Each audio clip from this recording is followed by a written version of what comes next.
Oh,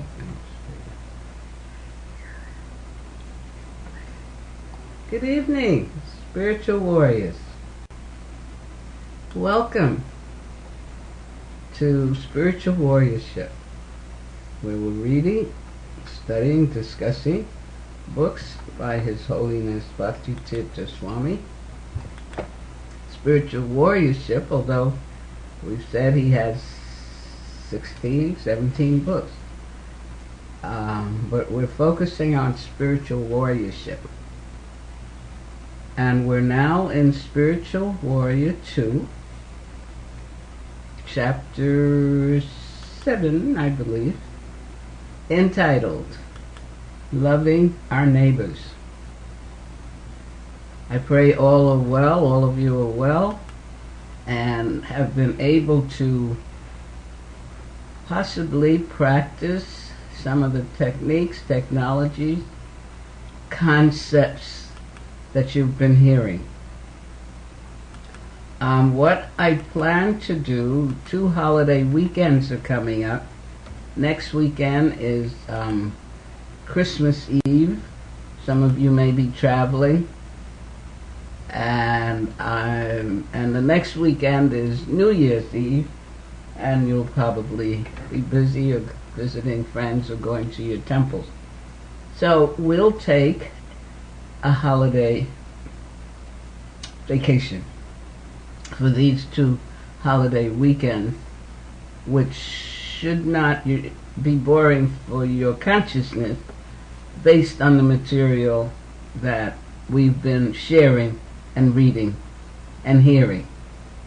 So again, I've asked, and I can continue to ask, and maybe someone will at some point decide or have a desire to share anything that they have gained, been able to use, and has become a realization, and maybe even sharing with others to increase your spiritual life and your advancement.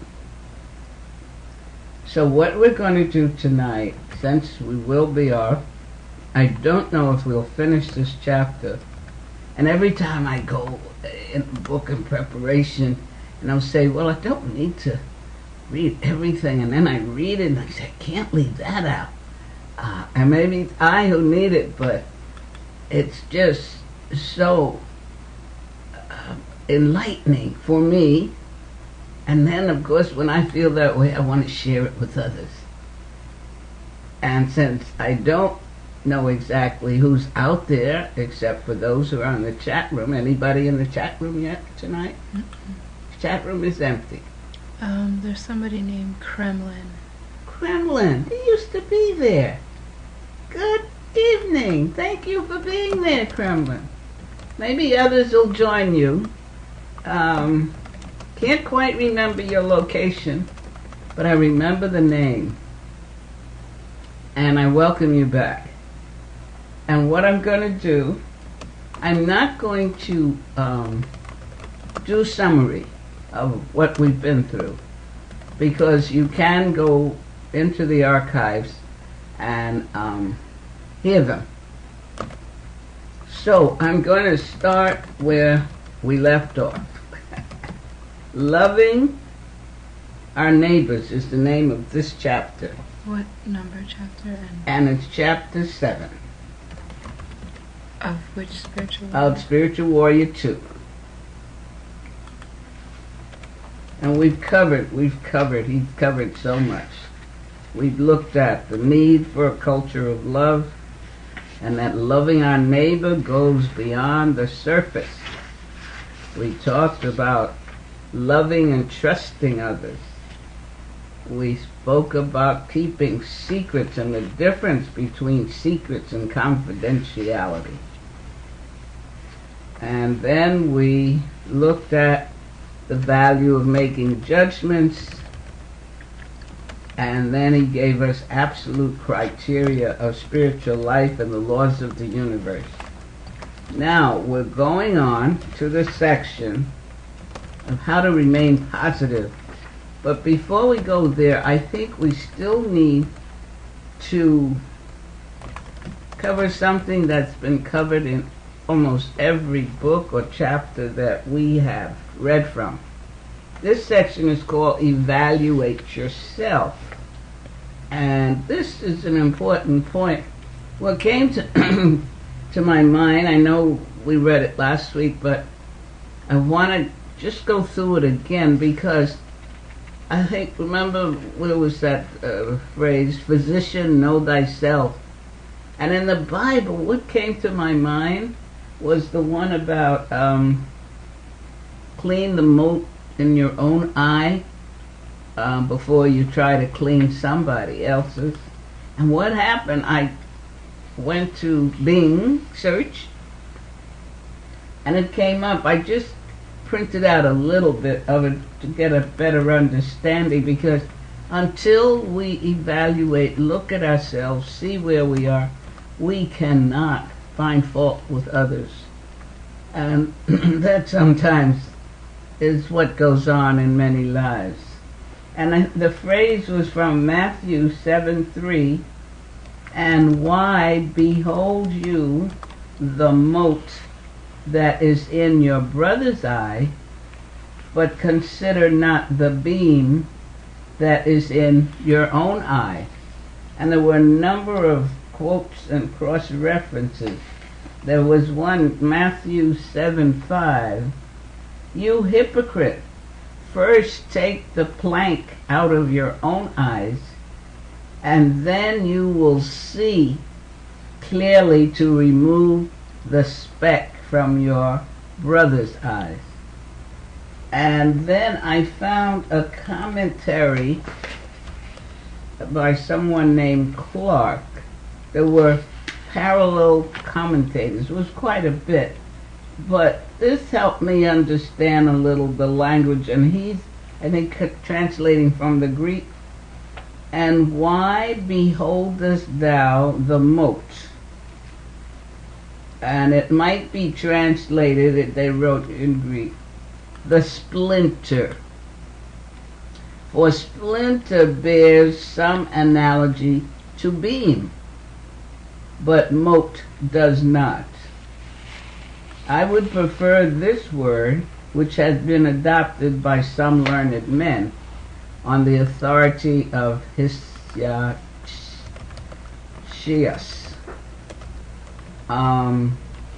Carpos is a thin piece of wood, a splinter.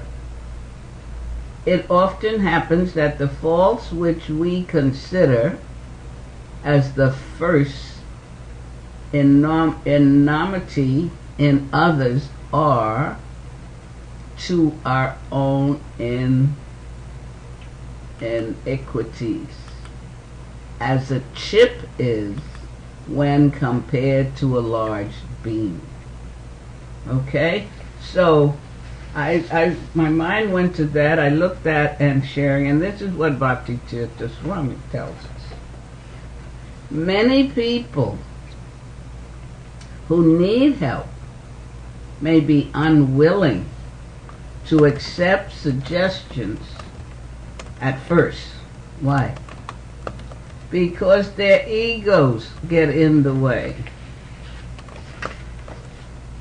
They cannot believe that they could have made a mistake so easily. Or else they're afraid of change.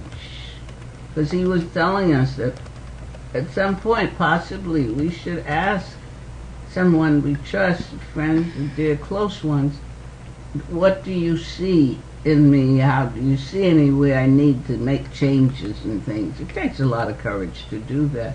But if you want to advance spiritually, you need to maybe recognize, if you don't, then hear what aspects of yourself may need changing.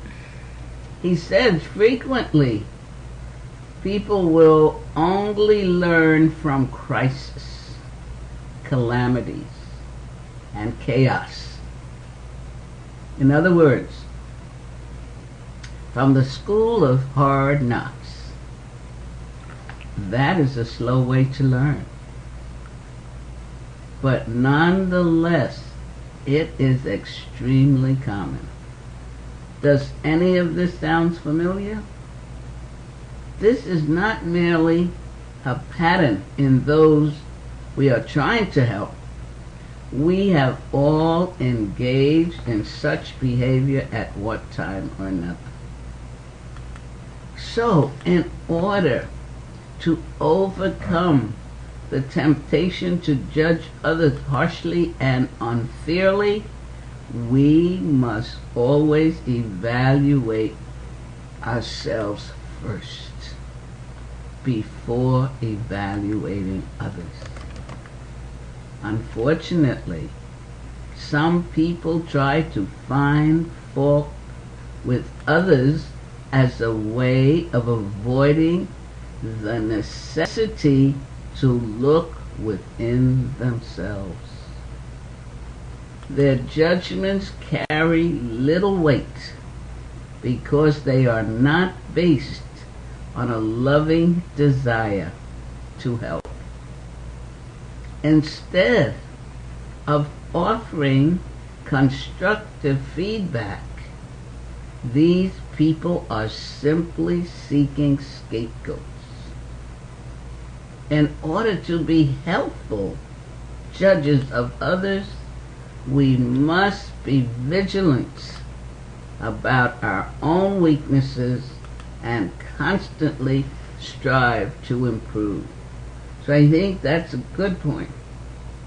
I like this. He says we should always maintain a spirit of humility, never counseling or teaching others in the belief that we have nothing to learn ourselves.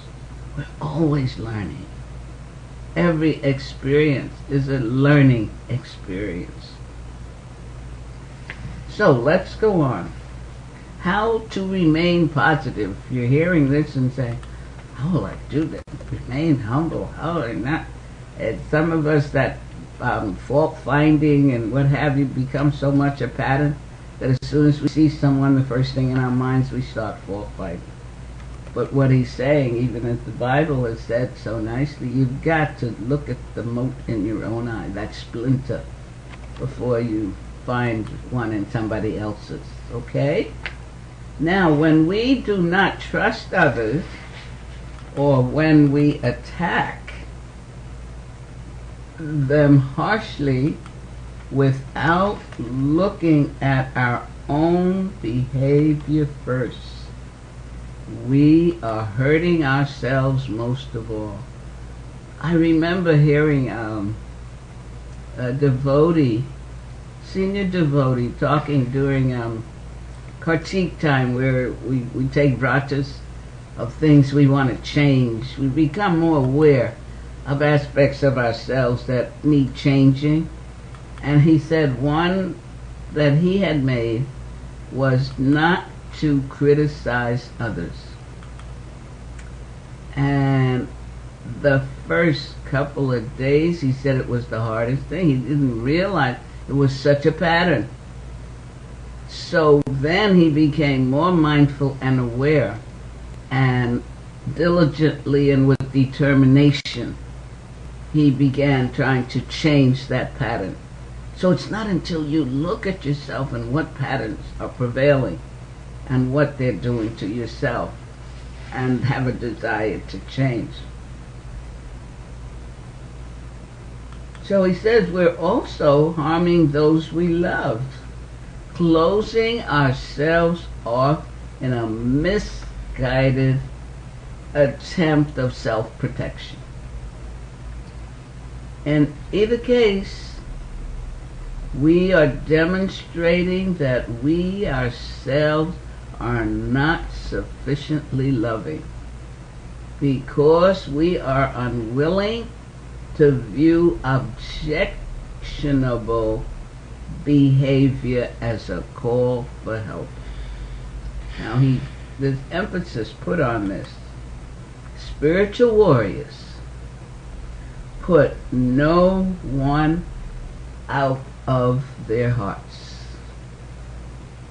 They love everyone, finding positive qualities in each individual, even if such qualities are well hidden. As spiritual warriors, then we may recognize that some people are immature. But instead of condemning them, we should look for loving ways to protect and guide them. And that is, he said, mature. They may be immature. And that means that we need to be mature. Because what he's suggesting here is kind of difficult in today's times when everybody seems to be misbehaved or out of it in some way. And yet he's telling us, suggesting to us that we don't put anyone out of our heart. Recognize their immaturity, but instead of condemning, we should look for loving ways to protect and guide them. What became a pattern for me, and this was like, it started years ago, I guess because I am older than most of the folk, but I would start saying, God bless devotees. And sometimes, depending on the behavior, somebody would look at me like, how could you say that? But my response was, it's better to say God bless them than other phrases that I might have used many, many, many years before. And as you become aware of your own consciousness and how words we speak and the action we take affect our consciousness, and we're endeavoring in our prayers and reading and study, hearing, chanting, and remembering to purify our own consciousness. So he tells us that we recognize some people as immature, but instead of condemning them, we should look for loving ways to protect and guide them. And I'll tell you, based on some experiences, and also pray a lot, asking the Lord to help you deal and interact with them. But I like this analogy he gives. He says difficult people are like antiques. They have potential beauty despite their rough spots. For example, if we love antiques, we may cherish an 18th century chair enough to get it upholstered again and again. Because the piece is important to us, we find a way to make it functional and beautiful. Similarly, if we genuinely care about family, friends, and associates, we will make relationships sweet, diffusing difficult situations and helping those who engage in unproductive behavior to improve. And how he put that, if we genuinely care. Now, to categorize others in a negative way means that we have already decided they are inherently selfish, unloving, and untrustworthy. We cannot help them turn weaknesses into strength. Instead, having assumed that their limitations are insurmountable, we have cast them aside and put them in a mold from which it is almost impossible for them to escape. Rather than sharing our love, we have reinforced their shortcomings. by relating to them according to our narrow definition. Putting it on us. So no matter how positive we are, situations may arise in which people reject our love, advice, and support. How do we express ourselves in such circumstances? The wisest course of action is to remain firm and steady. Firm in your faith, steady in your sadhana and your prayers and your hearing and chanting, without reacting negatively or giving up. We must not change who we are or alter the love we feel. And who are we? He has been telling us that throughout these spiritual warrior books. We are eternal spiritual beings, servants of the Supreme Lord. If we react negatively to a person who refuses our help, something is wrong with our own consciousness. I tried to help him and he just said the same nonsense, can't stand him, blah, blah, blah, blah, blah. He tells us that if we have that reaction, we are seeking self-gratification because we want to be viewed as magnanimous, wise, or powerful. Our love is conditional. We do not have to manipulate others in order to receive their love and respect. We should live simply and authentically, uncontrolled by the opinions of those around us. If we are genuinely loving, people will naturally be drawn to us. There's that word genuine again. The only requirement is that we express ourselves truthfully, accepting the fact that some people may like us and others may not. That's a fact to accept in spiritual life, at the office, at home. It's going to be that way. Under no circumstances should we try to change just because someone does not approve of us. Because if someone doesn't, it's because they're not up to our consciousness, if we are endeavoring to be more loving and caring. Is there anybody else in the chat room? Yeah, Kremlin's still there? Kremlin, Carol, and Patrick. Oh, Patrick. It's been a while. Where's Patrick? I can't remember your location, but I'm happy to hear your name. Welcome, Carol. My prayers have been with you. These are some wonderful points that are coming up now. The next section, he says, is titled Negative Behavior is a Call for Love. And I'm thinking with the holidays coming, with many of us traveling, visiting family, being invited to other people's family homes, or traveling. It's quite a mixture of people out there. But we're getting the technologies, and reminded of who we really are.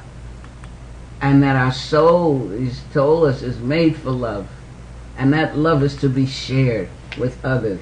And these are some suggestions as how not to be thrown off that path. He tells us that as spiritual warriors, seriously interested in uplifting the consciousness of the planet, we must always remember that everyone values love above anything else. In all circumstances, a person's words and deeds are either exchanges of love or cry for love. Although we can easily welcome and appreciate expressions of love from others, their cries for love can pose a challenge. These cries can take a variety of forms that may appear diametrically opposed to love. For example, how often do we perceive the need for love behind someone's anger, rudeness, jealousy, indifference, or cruelty? Our first impulse is to often strike back in self-defense or return the behavior in kind. That's usually natural. But this only succeeds in driving the wound deeper and reinforcing the other person's sense of inadequacy, deprivation, and separation.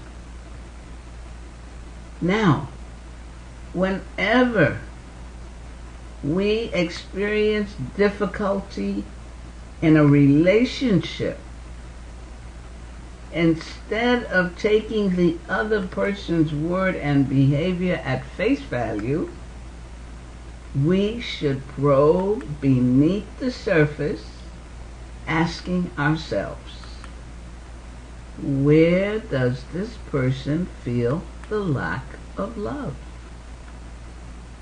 How can I help? When we view the situation in an expression of the other person's pain or need rather than attack or deliberate unkindness, we may become more willing to transform any impulse to retaliate into a desire to be of service.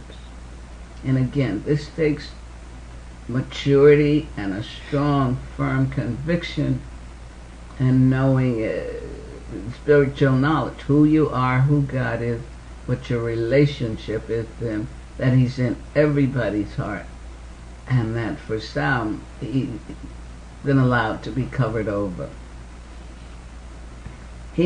We can understand the universal search for love in all interaction by examining our own feelings in different circumstances.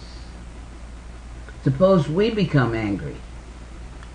We can easily see that anger originates in our own experience of feeling unloved.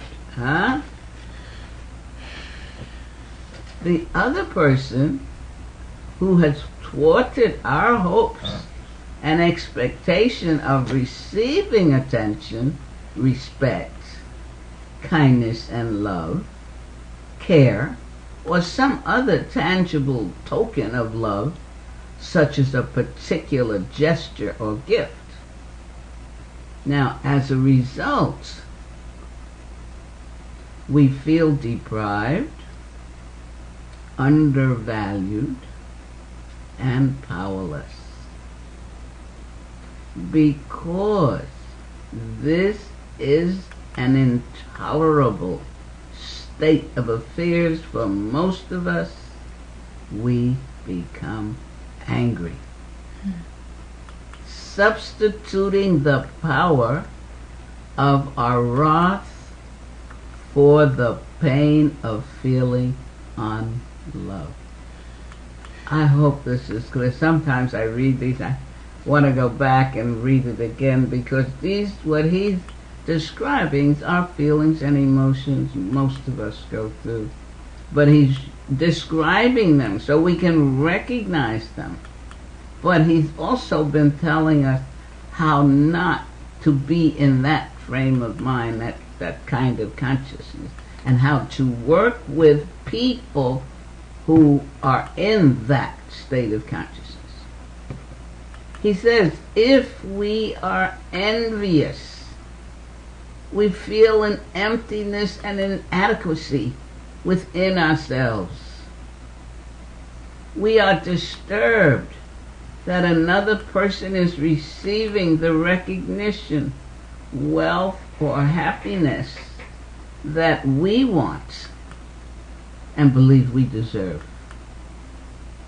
This too is a longing for love, which would give us a feeling of wholeness and completeness that we are sorely lacking.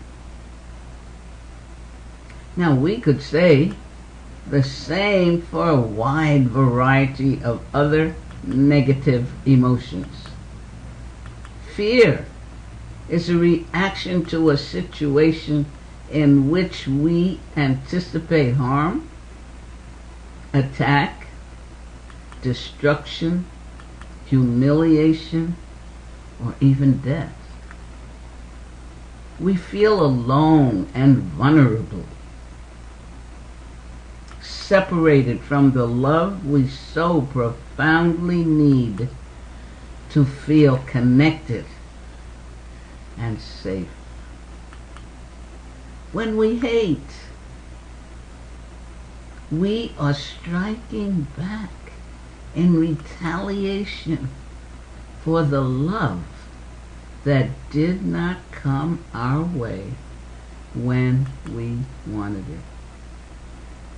When we are cruel, rude, unkind, or deliberately indifferent, even though we may be completely unaware of the true meaning of our behavior, we are sending out powerful distress signals indicating our desperate need for love. Can't be any clearer than that. If you are evaluating yourself, we just did a whole section on that, and are honest and truthful, and you can maybe say you felt these kinds of emotions, and rather than pointing fingers and blaming someone else or the situation or the teacher or the husband or the wife or the whatever, you can begin to look at yourself. And once you recognize that self and what it's about, you begin a process of questioning and studying. In this same Spiritual Warrior 2, in the early chapters, he has a whole chapter on what is love. And some of us may have been through so much that we really don't have an idea. And love isn't something, somebody. It's getting to know who you are in your relationship with the Lord. And you can love yourself as who you are because you know you're loved by Him. As spiritual warriors, we must remember that each time we interact with another individual, we are either sharing our love or expressing our need for love. Others are behaving in exactly the same way. People who are unkind, demanding, hurtful, angry, or sad are actually crying out for love. We should always be conscious of this universal need for love and share our own generously. In every situation, we must ask ourselves, what is the love factor here that I need to address? Okay, we still have time. The next section is dealing with negativity in others. And you may be asking that, yeah, what do I deal with that boss or that woman in the office or whatever? So let's see. He's trying to help us become enlightened and understanding and grasping our true spiritual purpose. That's being what a spiritual warrior is about. In all circumstances, he says, it is our job as spiritual warriors to respond positively to the cries for love that underlie negative behavior. There are 3 important ways we can respond when someone attacks us. Ready? How many people in the chat room? Same. 3? Okay, Bhuvan Mohan's not there. Okay, ready? 3 important ways we can respond when someone attacks us. And I'm not ignoring you who are at home watching or wherever you're watching and you're not in the chat room. This is for all of us, including myself.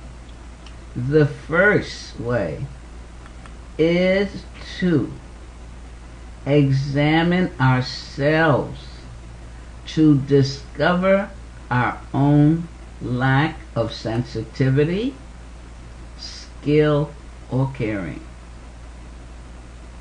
If we scrutinize our motives and actions carefully and sincerely, we will almost always find some element that we have contributed to the problem. Then we can take corrective action in all humility. And this is its work. I'm recalling some experiences of someone. I thought that I was acting in a caring way, and yet this attack just kept coming and coming. Until I mentioned earlier about praying. It was, Lord, help me see what in me is bringing this behavior about. And then I think in reading Bhaktivedanta Swami's books, I began to see him talking about love, and it was, where's the love in me? Of course, what I found when I went quiet enough and deep enough, I was so hurt, I guess you could say, by the behavior and words that I can say it covered the love, because love can never go away. Our souls are made for love. We're part of God, that's eternal soul, so the love is there. It was very difficult. I cried sometimes and begged and would pray to my Gurudev, Bhaktivedanta Swami's picture, to help me uncover and bring forth the love, because he was, I still say is, love personified. And that was his pushing us, not forcing us, but encouraging us to be loving, caring, and knowing that our soul was made for love, so we have that love and it's to be shared with others. So I can relate to this verse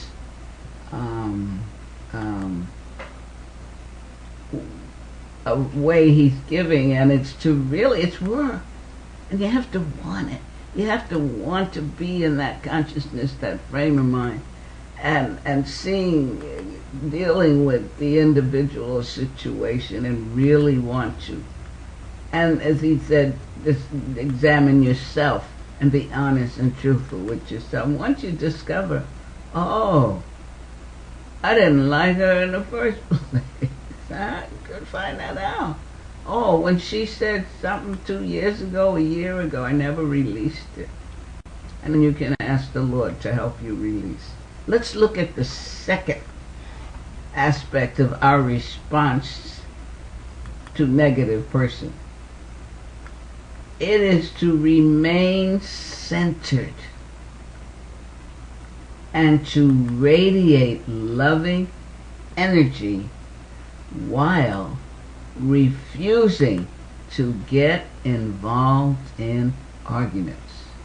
Yeah, I learned that one the hard way. I just stopped opening, because I don't know if the same person, the minute I'd open my mouth, I guess, to defend, it would start another tirade, and I realized, don't say anything, just listen. And he's saying here, since we are unwilling to take the offered bait when that argument comes up, our would-be opponent may back off. No one likes to feel ineffective.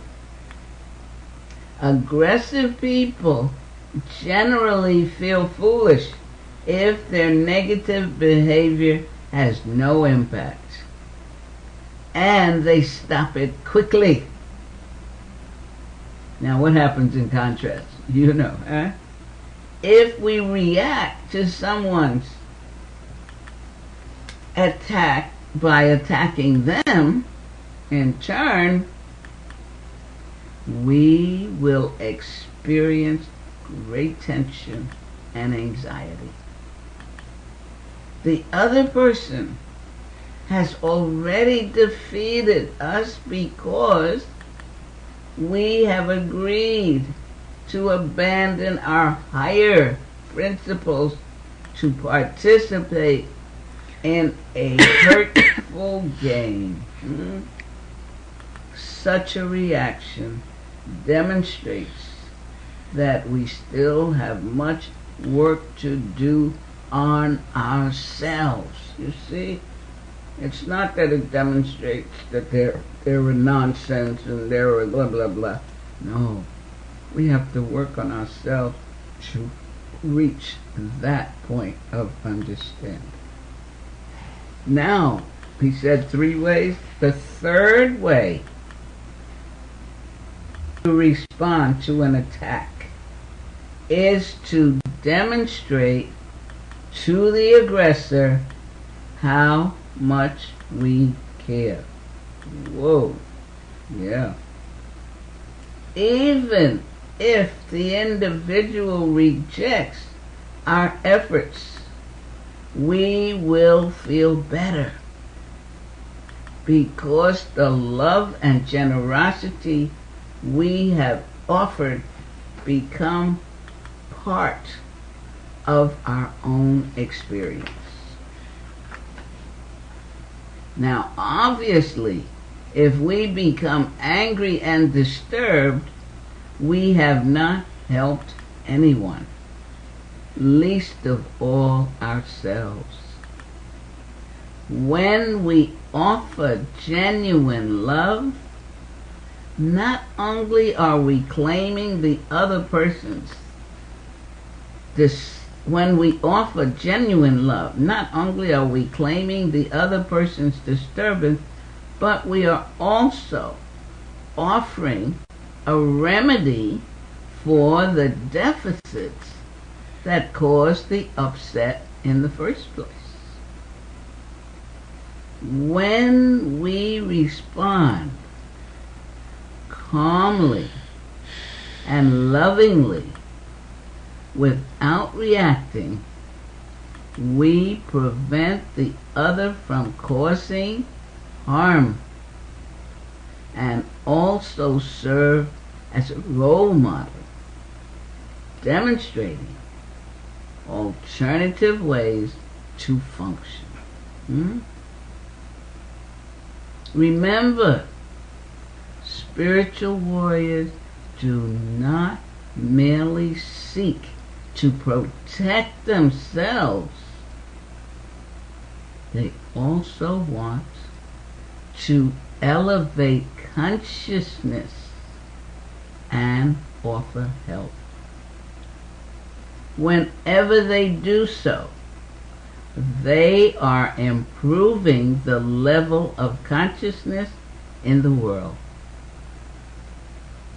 If we are afraid of being exploited, we may have trouble responding constructively. Instead, we will simply expect others to treat us as we have treated them. Cheaters worry about being cheated, just as thieves fear becoming the victims of theft. In contrast, spiritual warriors draw love from their surroundings, no matter where they are, reinforcing the positive vibrations that are already present and helping these to increase. Now this, I feel, is quite a lesson. Quite a lesson. If we can take these 3 points and work with them, because the analogies, the examples he gave, I'm sure are not foreign to us. Wonder if we can finish this. What time is it? Any questions? Any comments on this? Just some reflections. Reflections? Yeah, it's repeating what you're saying. Okay. Yeah. Okay. What you're reading. Okay. No questions. Okay, let's keep going. Maybe we'll finish this chapter tonight. If I read fast, I don't like to read fast. The next section, I think, is also a part of our reality in this world.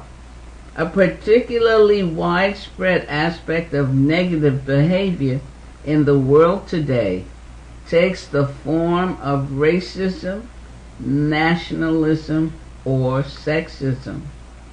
Many members of modern society are filled with hatred toward those unlike themselves. As spiritual warriors, we must not react negatively to the disrespect and injustices perpetrated by prejudiced people. Remember, we cannot fight successfully on the battlefield if we're angry. We lose clarity and dexterity. Our anger, frustration, and despair can also cause serious disease or dysfunction in our own bodies. And finally, if we are filled with negative emotions, these feelings will spill over into our relationships, particularly with those we care about the most. Now, Can you repeat that? yes. We cannot fight successfully on a battlefield if we are angry. we lose clarity and dexterity. Our anger, frustration, and despair can also cause serious disease and dysfunction in our bodies. Finally, if we are filled with negative emotions, these feelings will spill over into our relationships, particularly with those we care about the most. Now, this does not mean that we should simply deny the existence of racial, nationalistic, or sexist behavior by trying to pretend that everything is in order. As human beings, we require some measure of self-protection.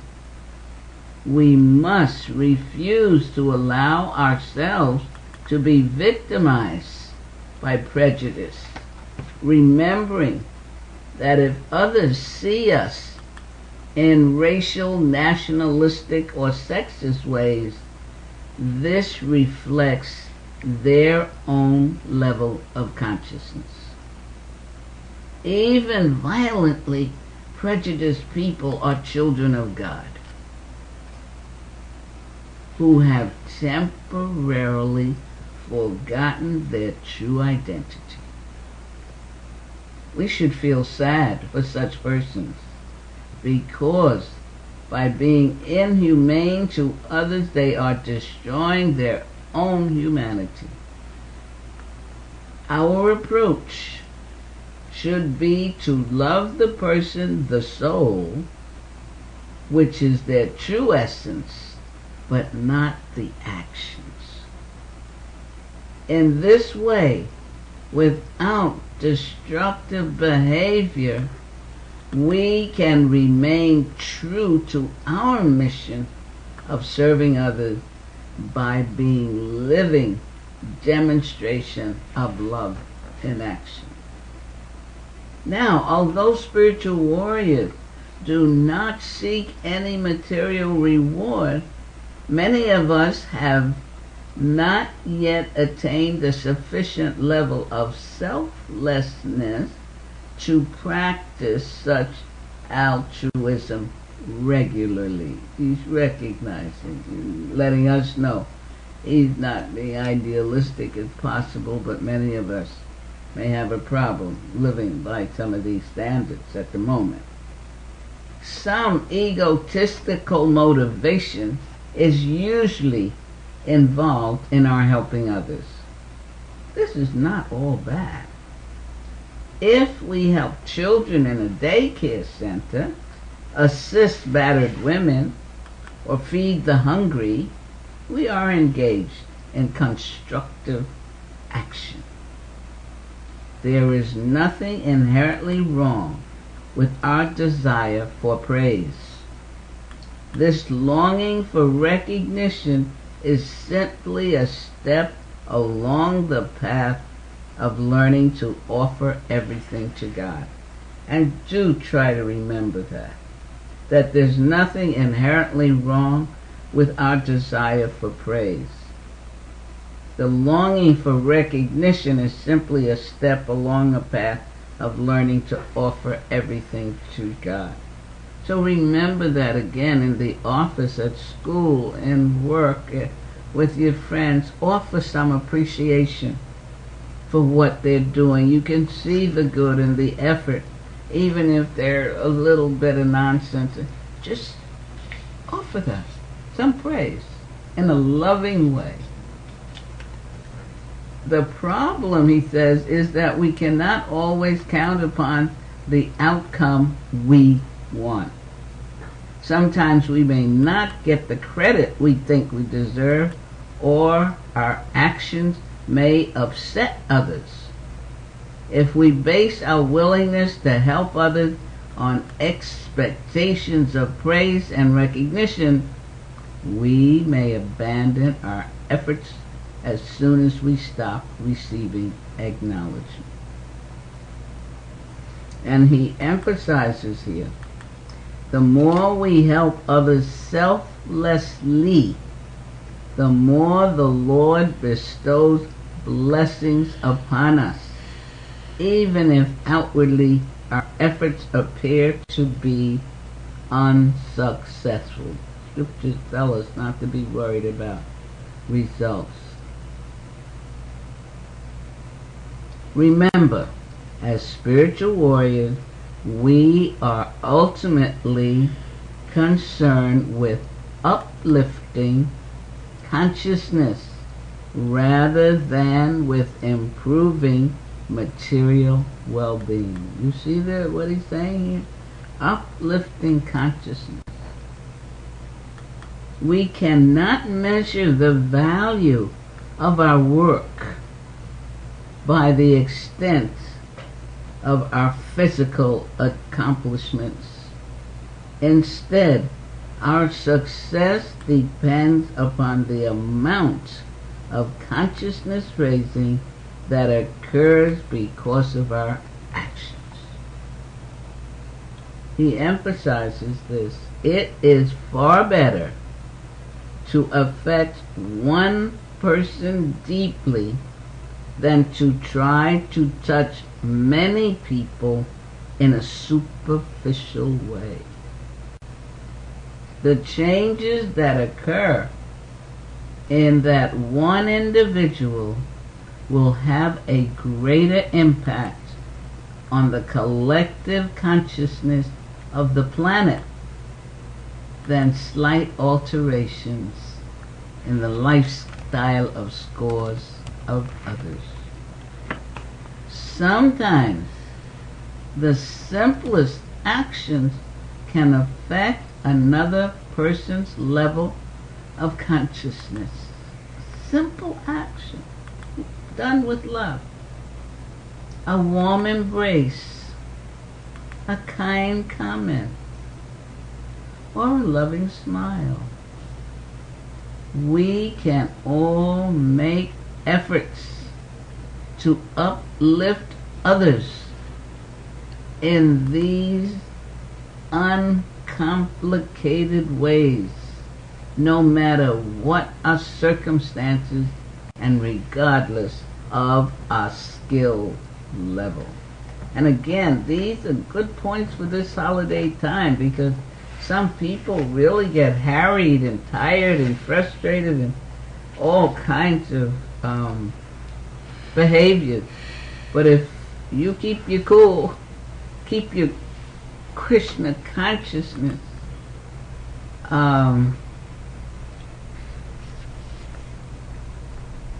active and being expressed on a daily basis, you can be one of those that maybe just touch one person. I'm going to read the last section of this.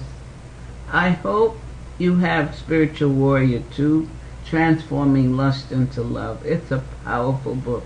It's been translated, I believe, into 15 different languages around the world. And anytime I meet anybody and we talk about Bhakti Tirtha Swami's book, somebody will mention this book. It's a wonderful book to have, and you can refer to and help others. He tells us that becoming transcendental is not easy. As we persist in our spiritual practices, great challenges and temptations will arise. And you know, those of you endeavoring to be spiritual. But this is how the material universe operates.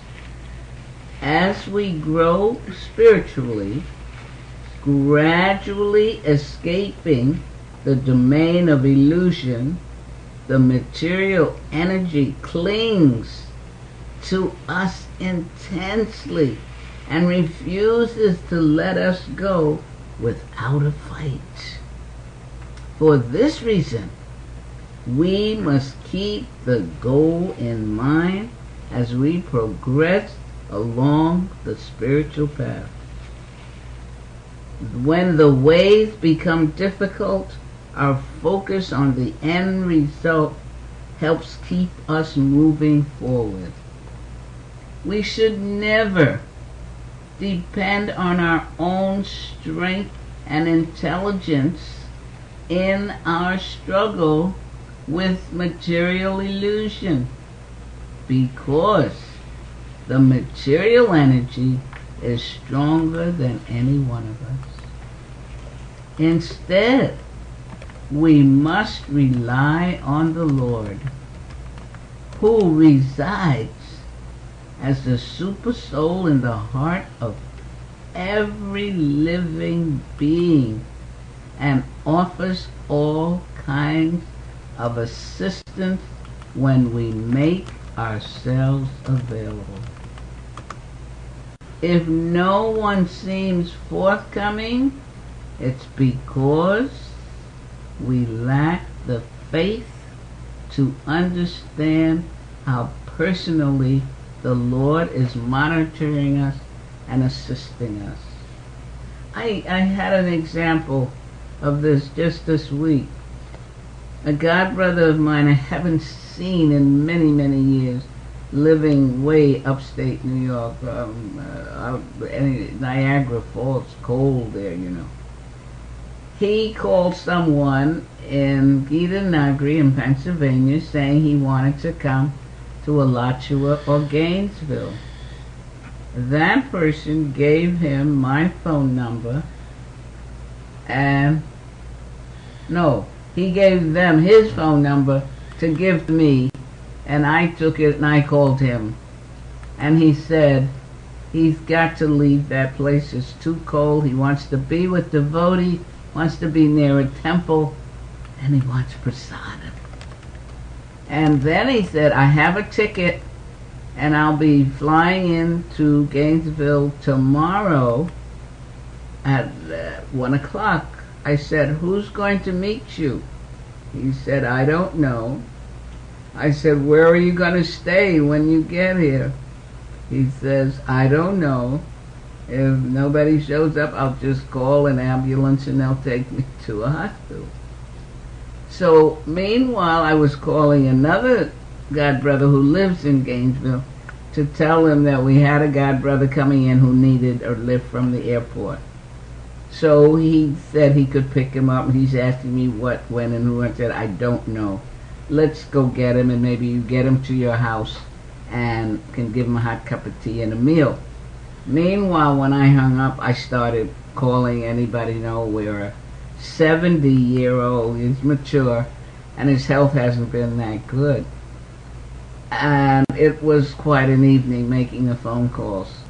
But it's interesting what my realization was. His faith in Krishna was so strong and determined to be with devotees and at a temple. He just packed his bag and left. But it wasn't in vain. It was, I saw Krishna in that I got to talk to him. I made the phone call, and that Prabhu called somebody else, and it worked out in a way. First he missed the first flight, and he wasn't at the airport, and the next day the airport people called and said he was there, and then my godbrother went to pick him up, and I started calling people in the medical field and all. But I realized how each of us was a part of Krishna's arrangement for him to get here with his determination and faith. So it's always realizing that we can't do it ourselves. We must rely on the Lord. And He resides in all of our hearts, everybody's heart. And everybody can be a part of the whole arrangement He's making. And He tells us, Bhakti Tirtha Swami, if no help seems like it's coming, it's because we lack faith to understand how personally the Lord is monitoring us and assisting. We are risking a fall whenever we try to use our own strength to master lust and temptation. It is just a matter of time before we experience a situation we cannot handle. But if we realize the constant danger and remain watchful, our attentiveness will keep us from falling into the grip of illusion. The problem arises when we fail to take temptation seriously and relax our vision. Okay, this is the last part of this chapter. We'll finish for the year here. Spiritual people mainly fail for two reasons: money and sex. Lust for money causes many spiritual people to give up their integrity in the face of economic problems. Misuse of money can become an enticement. In addition, we have seen the pervasiveness of lust in this society causes many people to misinterpret loving behavior as an invitation for sexual contact. Many lonely individuals will deny their higher understanding in order to gain any taste of love, even if merely on a physical level. As we become conduits for loving energy, our relationships become more profound. We become less eager to manipulate others to satisfy our own appetites, because we have developed sufficient inner strength to understand who we are, what the soul is, and how to relate to God. We no longer seek ultimate fulfillment in the material world. Who we are, an eternal spiritual being, who God is. He is our protector, our dear friend.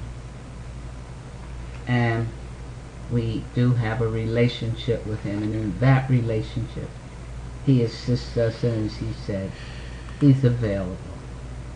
Okay, we've finished Spiritual Warrior 2, Chapter 7, Loving Our Neighbors. I pray you've gotten something out of that to make your holiday time a blessed holiday time, sharing the love you have in you from the Lord to help others, and learning how not to be affected by any negative behavior you may run across, and know that it's a cry for love. And I pray for you, you pray for me, that we'll make it into the new year, if the Lord wills, to begin serving with more love and service and helping and caring for others. Are there any comments, questions?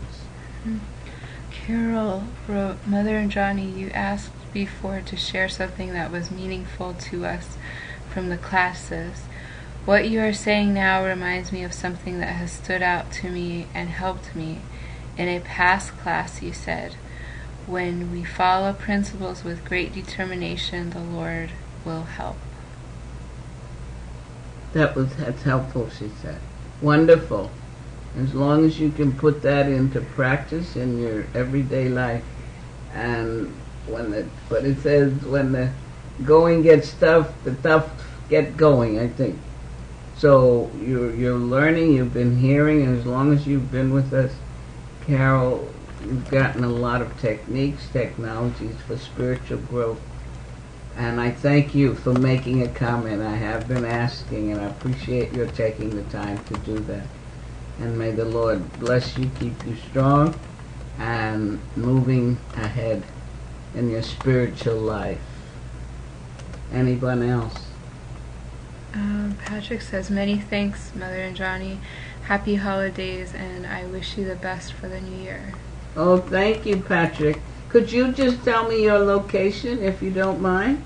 And if you don't want to, it's all right. Because I know we've met before in this place. It's been a while since I've heard your name.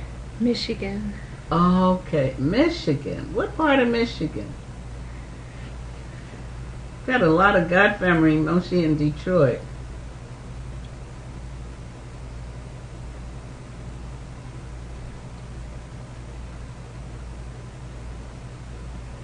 Okay.